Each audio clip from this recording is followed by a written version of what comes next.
Good morning, Rutherford County. We are excited to be with you today. My name is Hannah Davies, and I have someone very special with me. I have my mom. I call her my mom. She's my mother-in-law, technically, but my mom, Connie Davies. And we are very excited to come and share with you a message today of something that God has just been working on our hearts. And, throughout the Bible, Jesus made it so clear in his ministry that he was a true servant. And all he wanted to do wherever he went was lay down his life for people, for those who were hurting, for those who were sick, for those who had any need or distress. And in John 15:13, he told his disciples, "No one has greater love, no one has shown stronger affection than to lay down and give up his life for his friends." And we've got to think about, what does that really mean? In our everyday life, our lives are not our own. We are called and chosen by God. It doesn't matter who you are or where you are today or how old you are, what walk of life you may have. God has called you to help people, and your calling is so important. And throughout the Bible, there are so many examples of those who obeyed that commitment to lay down their lives for people.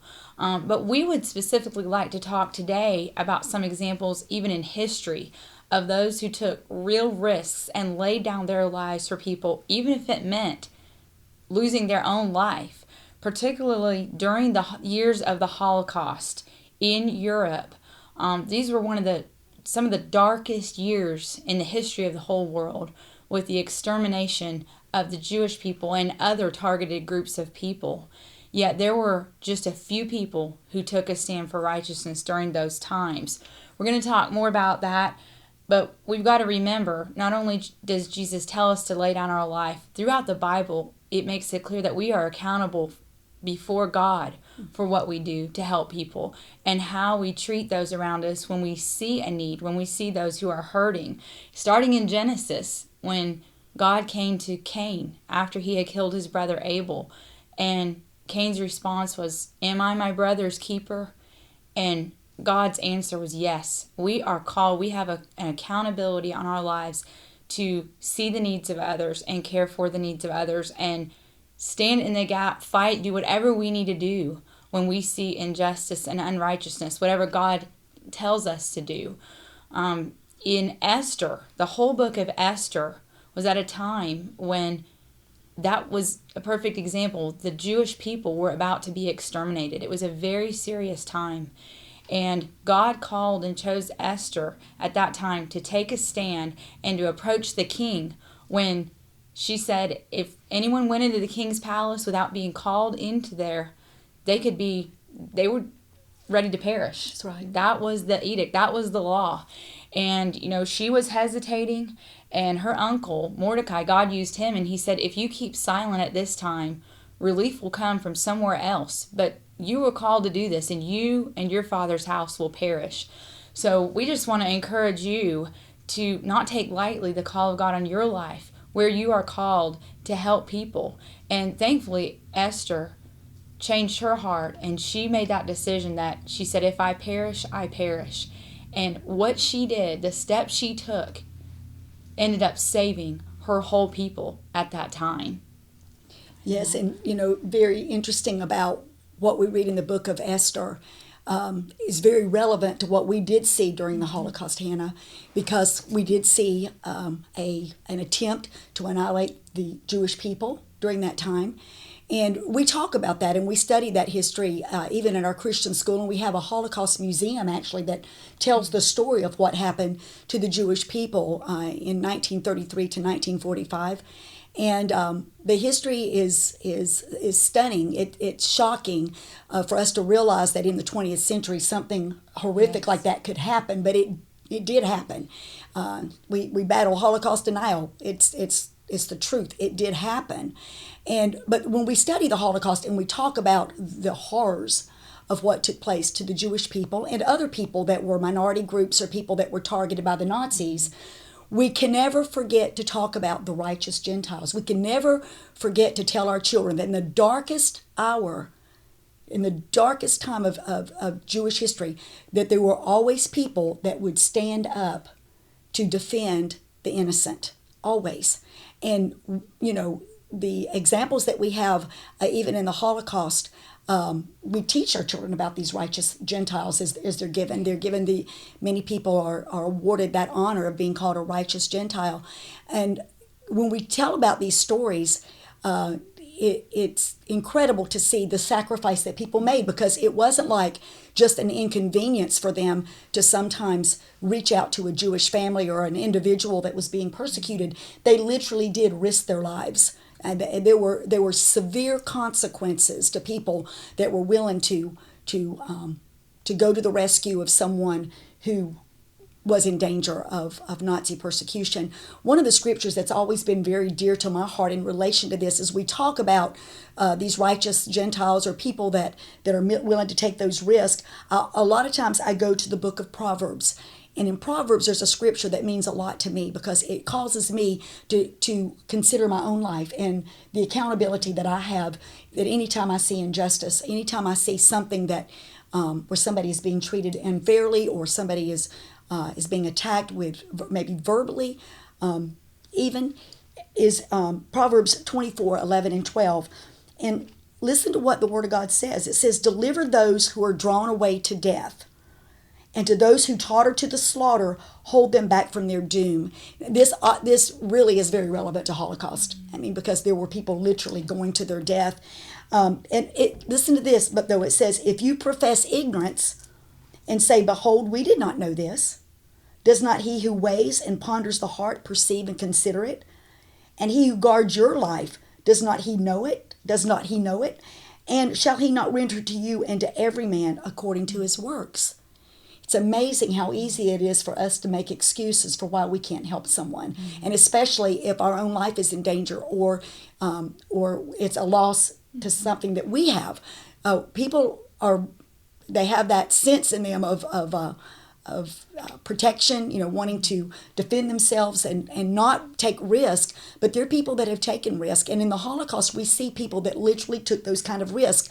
A lot of people made excuses why they couldn't help the Jewish people. But there are a lot of people that didn't make those excuses, and they were willing to risk their own lives, their families, their fortunes, in order to help many times people they didn't even know. So the Holocaust challenges us, but the Word of God challenges us. When we look at Esther, would we be willing to do what Esther did in order to stand in the gap, to advocate for justice to be rendered to somebody? I know Hannah's a lawyer. Her profession requires that she stand in the gap for people, that she advocate, and that she help people that are in distress, that are in trouble. But you can do that as a profession, Hannah. But what is the motivation of your heart? Do you do it because it's your profession, because that's what you're paid to do? I know Hannah does it, and many people do it because they're motivated by the love of God. The love of God compels them to stand in those places, to defend the innocent, and to do whatever they can to help someone in need. Yes. And really, the truth is, whatever your job is, you have a calling on your life to help people. And it can be what you think is a seemingly very small thing, but it totally changes a person's life. I mean, how many examples? Exactly. One step that you take to reach out to a hurting child, or to smile at someone, or God leads you to give someone something when you see that they're in need. I mean, there are so many ways it can totally change the direction of someone's life, or even you just being in the right place at the right time. And there really is a crisis and a need, and you're the one there to jump in and get the help that is needed. In the Holocaust, obviously is the extreme. I mean, these people were literally going to their death. But there are people all around us, like you say. Every day, when I go to Walmart or I go to the grocery store, I see sometimes people that I know that need. The other day I was at Aldi. This is an example of a gentleman coming out. It was pouring down rain. So a gentleman coming out with his buggy. And he was elderly. He had a cane. But it was pouring down rain. And I see this gentleman trying to get to his car. And my heart was compelled to help this man get to his car. I'd get an umbrella, go to help him, and make sure he's okay. Open the door, load up his car. He wanted to pay me. And I said, of course not. You don't owe me anything. You just have a good day. Those are the opportunities that we should be looking for every day to help somebody in need. It may not be that extreme need of somebody maybe losing their life, but getting an elderly person to a car that needs help. Something as simple as that is what we're called to do. We're to look, I can look at my schedule and say, I really have got places to go and things to do. We've done that. And, I think a lot too, Hannah, about the Good Samaritan. The Good Samaritan was on the road when he found a man laying on the side of the road who had been beaten up by robbers. And the Good Samaritan stopped long enough to help this man. It seems as though the man probably, the Samaritan had a place to go and something to do that was important. He was on the road going somewhere, but he saw the need of somebody and he stopped long enough to help that man that had been beat up, and helped him, not only helped get him to safety, then helped to pay to make sure that the man was okay. We tend sometimes to look for those convenient opportunities, but it's not always convenient for us to stop what we're doing, take a few moments to help somebody.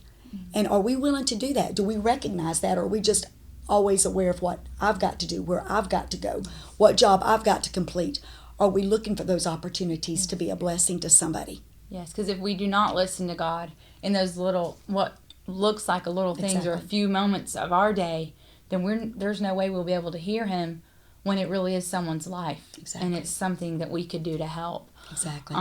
To start out with some examples of those in Europe during the years of the Holocaust, it was people of all ages, in all professions, who took those steps to help people. It is amazing how God used young people, all different ages and walks of life, from peasants, school teachers, farmers, professors, lawyers, fishermen, those who did really get involved with maybe some actual fighting, resistance fighters, doctors, ministers, and sad to say it was not nearly enough ministers that should have been taking a stand to save people's lives.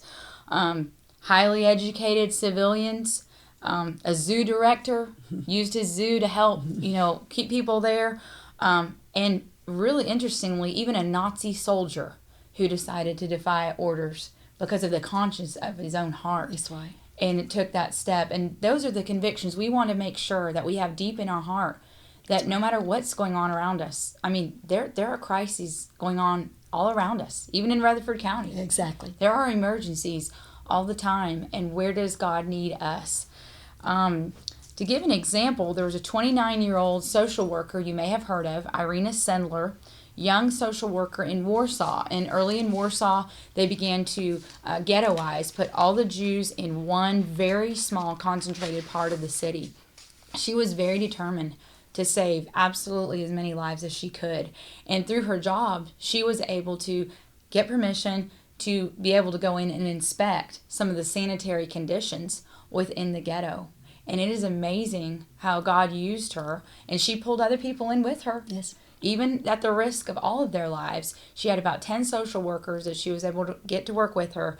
And they found a way to get into the ghetto and get children, small children, out of the ghetto without it being known. If those children cried, or it might have been her life and all of their lives. Right. But God led her and showed her how to do it. They brought children out in toolboxes within bags of other goods. But one of the hard things, even within her job, and that what she had in her heart, is she had to approach parents and say very quickly, your child's life is at risk. It would be better for me to take them. God really gave her a gift to do that. And she got them all to safety in homes. She kept record of what she was doing, to keep track of what families different children belonged to. And her job was not easy. In fact, she ended up receiving a death sentence. She was in a prison. She was supposed to be executed. She was tortured. Her legs were broken. Think about the commitment that she had to save children's lives. It wasn't even her job. She loved them. She could not watch that happen to humanity. And that's the heart we've got to have. Amazingly, it was the hand of God that was able to stop her from being executed. But toward the end of her life, she never wanted to be recognized as a hero. And that's one of the most interesting things. What is our motivation? Do we want someone to say, that's really good what you did? If that's our goal, our heart's not right. And that's not really helping people. But her heart, at the end of her life, she said, I only regret, I feel like I could have done more. And, her heart was broken over the lives that were lost because she loved people. And, that's the way we want to keep our hearts.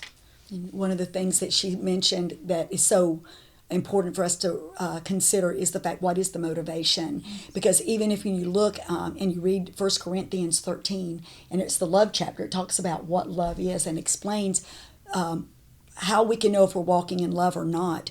In 1 Corinthians 13:3, it says that if you are seeking, if what you do, if you even lay your life down in order that you may glory or you may get recognition for it, then that is not the love of God. And what Irena Sindler was a very good example of someone who was motivated by the pure love of God. And another person that is very dear to my heart is very similar situation, but a different set of circumstances. His name was Nicholas Winton. Nicholas Winton was actually a businessman that lived in England. And right before the war broke out in 1939, there was an effort by the British government called the Kindertransport. At that time, right before the war started, there was an effort to save as many children as possible. The parents looked like that they weren't going to make it, but there was an opportunity to save as many children as possible. And England took on this project to bring in children from Europe and provide homes for them. Some were put in orphanages, some were put in like foster homes and that sort of thing. Well, Nicholas was in England. He knew about what was going on, but he found out about the children in Czechoslovakia. And on his own, he was actually had scheduled a ski trip one weekend. He was invited to come to Czechoslovakia. When he got there, he saw the needs of the children in Czechoslovakia. And he was so burdened in his heart that he dropped everything that he was doing and began almost single-handedly to provide documents, do research to try to get these children out of Czechoslovakia, bring them into England, and find them homes as well. And Nicholas Winton did all of this without really telling many people except those that were actually helping him accomplish this task. Well, years went by. In his work, he actually put together a scrapbook with pictures, documents, and things of the children that he worked very hard to save. And actually, it ended up being 669 children. 669 children. And years later, once he was married, his wife was up in the attic of the house and was looking through some items that they had saved and came across this scrapbook that Nicholas had put together 50 years prior. And she starts looking to the scrapbook and she's wondering what her husband was all about, what was going on with him. Didn't know she had a friend that was a historian. She looked through the scrapbook and the woman put two and two together, figured out that Nicholas Winton was responsible for saving children's lives. Well, they did some research, started looking for these children that are now adults, some of them parents and grandparents, and they start locating these people. They bring them all together for an old television show that used to be, it was called This Is Your Life. And in this show, Nicholas Winton is invited to come, and he's sitting in the audience, and there's a girl that's there, a woman that's there that was once a girl that was saved by Nicholas Winton in the audience, and she's introduced to Nicholas after all of these years. Well, at the end of the show, the host of the show says, "Is there anyone else in the audience that knows this man or knows of Nicholas Winton?" And the entire audience stood up. And when you count the number of people that were saved because of this one man, it added up to over 6,000 people. When you add up the actual children, when they grew up, their children and their grandchildren, an incredible story. And the man never wanted anyone to know what he had done. But God knew what he has done, and God honored that man because of the work that he had done to save these children. And the interesting thing about Nicholas Winton, Hannah, we were talking about it last night, Nicholas Winton lived to be 106 years old. And the children that he saved are the ones that took care of him in those latter years of his life after his wife passed away. You know, to me, what brings tears to my eyes, there are a lot of people that do great things, but they almost expect that pat on the back or that thank you or whatever. And not that it's not important that we thank people that have done things, but Nicholas Winton, Irena Sendler were two people that did not consider themselves heroes. They did not look for recognition. They did not want any applaud, any notoriety for what they had done in saving these children. That is the true love of God. The love of God compelled them to do what they did. I just love the story of these two people. I love that too. And that really reminds me of another pastor that I learned more about even in recent research. He was a pastor in France, and he led his whole community. It was a rather small community in France, Les Chambon-sur-Lignon. May not be saying it correctly. But they ended up forming an entire refuge for the Jewish people as a community because of his leadership in the church. And he urged his congregation. He urged his congregation to give shelter to the people of the Bible. The Bible has clearly instructed us that we are to help and support God's chosen people, the Jewish people. And authorities were demanding that he stop. That did not stop him at all. He said, "These people came here for help and for shelter. I am their shepherd. A shepherd does not forsake his flock. I do not know what a Jew is. I know only human beings." And what is our heart? God does not see color. God does not see race. Social He doesn't status. see any of that. Nothing. God sees human beings. Every single person is so special. And the plan and the calling of God in their life is so unique and so special. You know, we've got to look out for each other. Then, just as we talked about, he stood up to town officials. Armed police moved in to rid the town of these illegal residents because they ended up being a refuge for about 5,000 people total. About 3,000 of them were Jews because there were other targeted groups as well. Exactly. That were very important and special people, of course. And rumors went out of his arrest warrant. He got up in the church, addressed his congregation, and told them all, "We're doing the will of God, not men." Pretty soon, all those efforts against them just dissipated. They knew they weren't going to win because these people were obeying God and God was protecting them. He was interned at a camp, and we've talked about it. Some people did have to pay dearly. Some lost their lives in the gas chambers, in executions, in different ways, just as the targeted groups did. But he was interned at a camp for a short period of time, and he was released. He had to go underground, but he had so put it in his church's hearts, their conviction, they continued rescuing the Jewish people. They were not ashamed because of what their pastor had just gone through. Later in life, he made this statement, the pastor did, Pastor Trocme, "Things had to be done, and we happened to be there to do them." It was not something he wanted honor or recognition for. He saw he was just a vessel that God could use to help. It was the most natural thing in the world to help these people.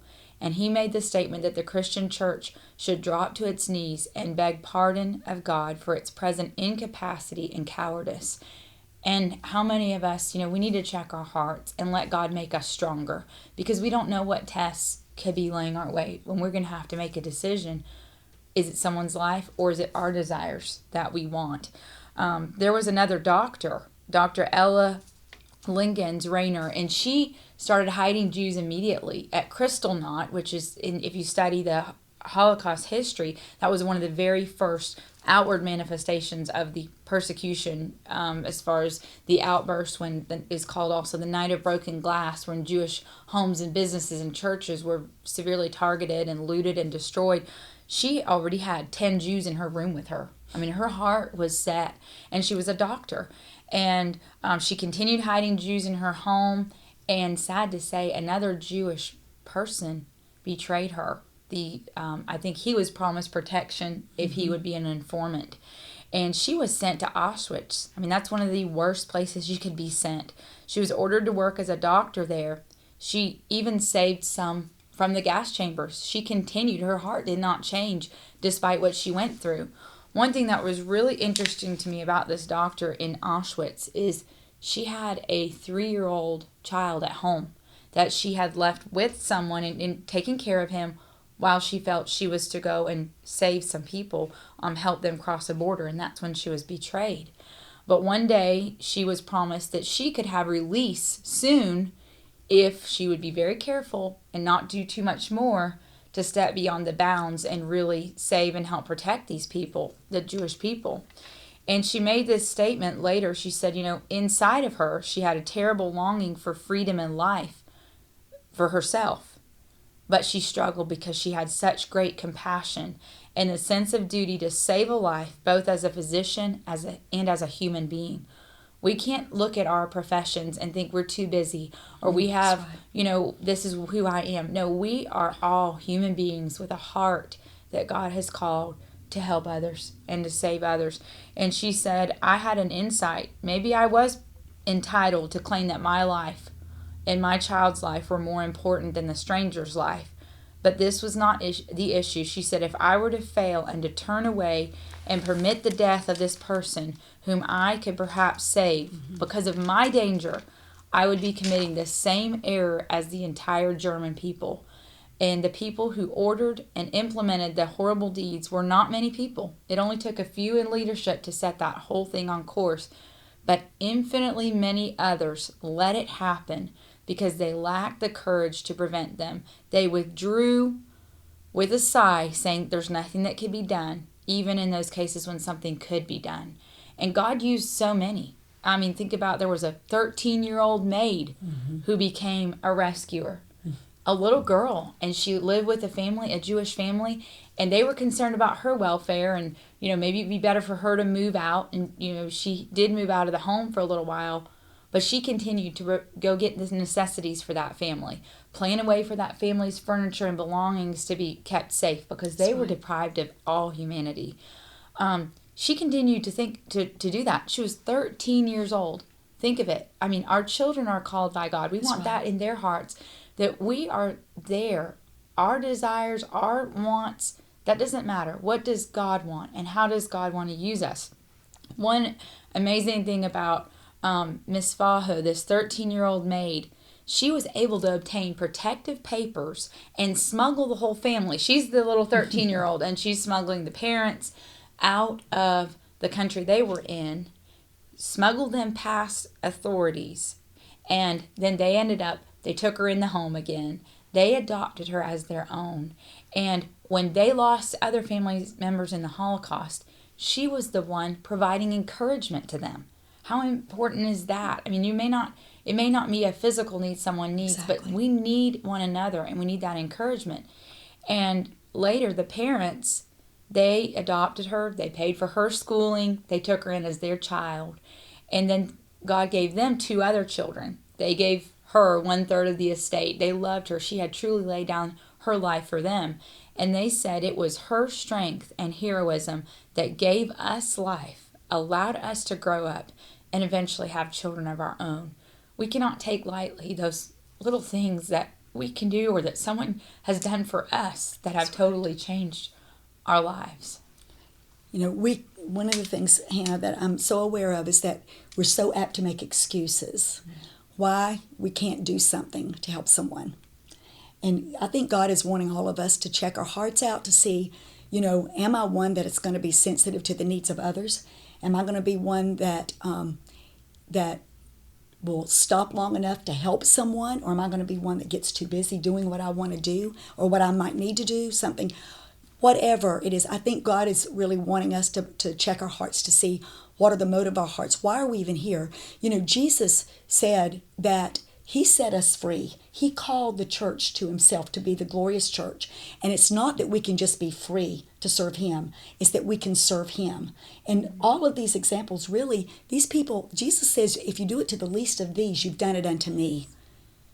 Anything we do as an act of kindness and love to help someone else, we're doing it to Jesus. Yes. We're doing it for Jesus. If our heart is right, if our motives are right, that we're doing and we're compelled by the love of God, we're doing it for God. And I really feel that God is, again, as we've talked about it the last couple of days and come back around with the Word of God and had this opportunity, we just want to encourage you to go before God, see if there's any place where you can reach out to someone today to give that word of encouragement. Anything that you can do to help someone today in a small way, those small things are not so small. They really are not. And really, we've just gotten started. So I have a feeling we're going to be coming back to share some more of these stories, the Holocaust. the people that have risked their lives and people that have done kind things because they were motivated, compelled by the love of God. But we also want to invite you to go and look at our website, www.wordoffaithfellowship.org. We have lots of teachings there that will encourage you. And we look forward to coming back and sharing the rest of these stories because they are incredible. They motivate us, they encourage us, and they give us good examples of how we should live. So thanks again for watching this morning. We'll see you again.